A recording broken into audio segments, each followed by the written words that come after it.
And here is the Writer's Almanac for Sunday, the 4th of March, 2018. It's the anniversary of the admission of Vermont to the Union in 1791. It was the 14th state to join.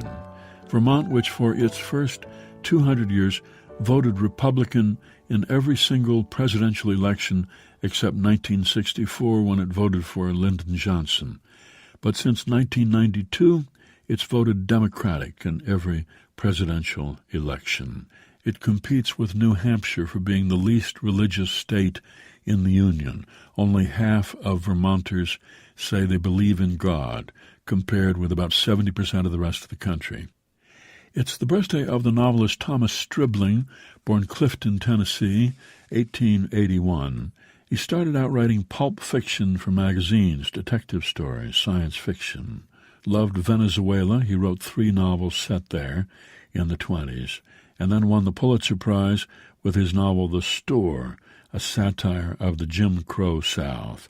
Thomas Stribling was a contemporary of Faulkner and Hemingway, and his books sold better than theirs. Between the end of World War I and the beginning of World War II, Thomas Stribling was America's best-selling author. 1797, on this day, John Adams was inaugurated, second president of the United States, succeeding George Washington, beating out his rival Thomas Jefferson. Ceremony took place on a sunny day, Philadelphia, at Congress Hall. Adams, dressed in a gray suit, a short, frumpy man. Jefferson, tall and elegant, in a long blue frock coat. Washington, dressed in black velvet. Franklin D. Roosevelt inaugurated on this day, 1933, in the midst of the Depression. Most Americans didn't know how crippled he was from polio, and he tried to keep it a secret. So in order for him to ascend the steps to the podium to take the oath of office, he went up a series of ramps that were hidden behind barriers, walked the last few yards leaning on the arm of his son James, and made it look easy, even though it took great strength. His inaugural address included the famous phrase, "The only thing we have to fear is fear itself." Here's a poem for today by Jeffrey Harrison entitled "The Day Nothing Happened," with a quote from a news item. British computer scientists have determined that April 11, 1954 was the most boring day of the 20th century. On that day in history took a day off. Current events were uneventful. Breaking news never broke. Nobody of any import was born or died. If you were born that day, bask in the inverted glory of your unimportance. No milestones, no disasters. The most significant thing going on was a golf tournament, the Masters. It was a Sunday.